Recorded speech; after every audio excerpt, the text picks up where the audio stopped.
जय हिंद। आइए इस वीडियो में हम लोग देखेंगे कि हमारे शरीर में मिश्रित ग्रंथि कौन सी होती है, उसका क्या नाम है और ये किस प्रकार से काम करती है, इससे कौन सा हार्मोन निकलता है, कौन से एंजाइम निकलते हैं। आइए देखते हैं। मानव शरीर में एकमात्र मिश्रित ग्रंथि होती है जिसका नाम अग्न्याशय है। अग्न्याशय ग्रंथि मानव शरीर की एकमात्र मिश्रित ग्रंथि होती है। अग्न्याशय को अंग्रेजी में पैनक्रियाज कहते हैं। इससे एंजाइम एवं हार्मोन दोनों स्रावित होते हैं, इसीलिए इसे मिश्रित ग्रंथि कहा जाता है। अतः हम कह सकते हैं कि अग्न्याशय एक अंतःस्रावी ग्रंथि तथा बहिस्रावी ग्रंथि दोनों प्रकार से कार्य करती है। अब हम देखेंगे कि जो अग्न्याशय है ये किस प्रकार की कोशिकाओं से मिलकर बना है। हमारे शरीर में जो अग्न्याशय है वो किस प्रकार की कोशिकाओं से मिलकर बना है।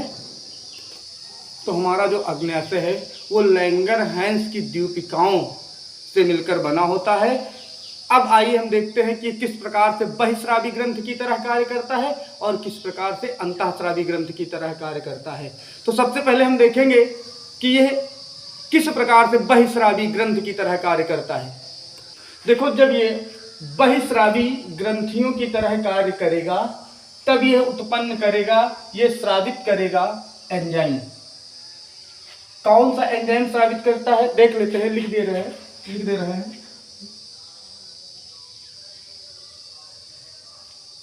सबसे पहले एमाइलेज,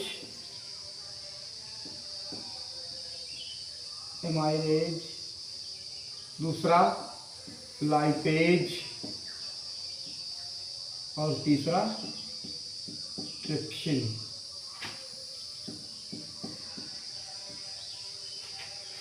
ये तीनों पाचक एंजाइम अग्न्याशय द्वारा स्रावित किए जाते हैं और छोटी आंत का जो ग्रहणी वाला भाग होता है जिसको डेडूनम कहते हैं अंग्रेजी में, उसमें जाकर के ये तीनों एंजाइम मिलते हैं और भोजन का पाचन करते हैं।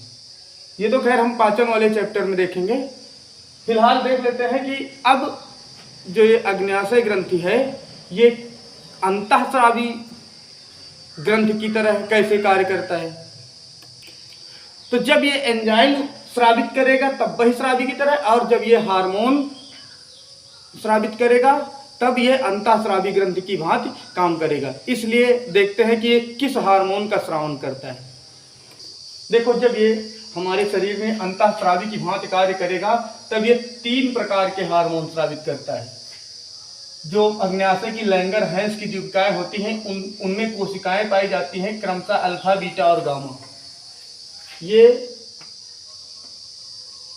अल्फा, बीटा और गामा कोशिकाएं पाई जाती हैं जिनमें अल्फा कोशिकाओं से ग्लूकेगॉन नामक हार्मोन स्रावित होता है और बीटा कोशिकाओं से इंसुलिन नामक हार्मोन स्रावित होता है और गामा कोशिकाओं से सोमेटोस्टिन नामक हार्मोन स्रावित होता है। ये 3 हार्मोन स्रावित होते हैं अग्न्याशय से। अच्छा, अब हम थोड़ा सा काम देख लेते हैं। जो ग्लूकेगॉन हार्मोन होता है ये ग्लूकोज, रक्त में ग्लूकोज के लेवल को बढ़ाता रहता है। ग्लूकोज के लेवल को बढ़ाता रहता है। ये बढ़ने का निशान लगा दिए। ग्लूकोज के लेवल को बढ़ाता है, जबकि बीटा कोशिकाओं से निकलने वाला इंसुलिन हार्मोन ग्लूकोज के लेवल को घटाता है। और जो सोमेटोस्टिन नामक हार्मोन है ये ऊर्जा का स्वांगीकरण करता है।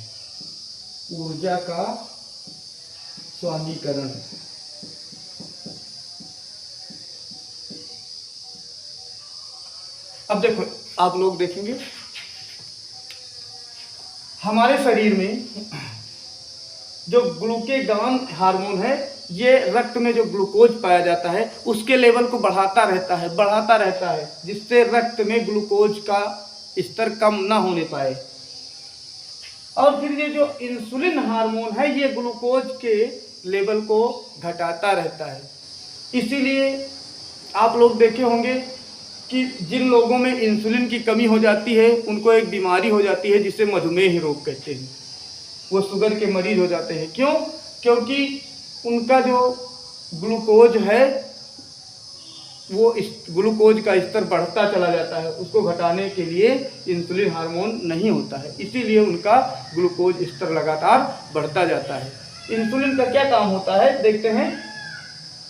इंसुलिन ग्लूकोज को ग्लाइकोजन में बदलने का कार्य करता है, और जब इंसुलिन कम स्रावित होगा तो जो ग्लूकोज है वो पूर्ण रूप से ग्लाइकोजन में बदल नहीं पाएगा, और जिसे हमारी किडनी छानकर शरीर से बाहर कर देगी, और हमारे शरीर से जब ग्लूकोज बाहर जाने लगेगा तो इसी बीमारी को हम मधुमेह कहते हैं।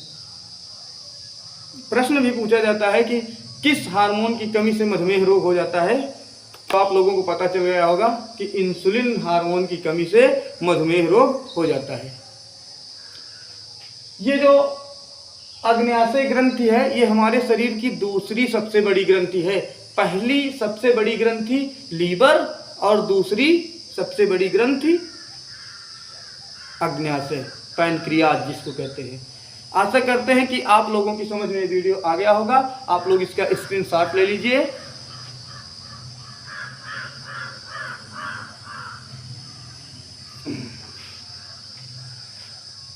इस प्रकार हम तीनों ग्रंथियों के बारे में बता चुके हैं।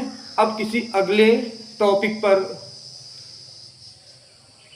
बात करेंगे और अगला वीडियो जल्दी ही लेकर आप लोगों के समक्ष आएंगे। तब तक के लिए जय हिंद।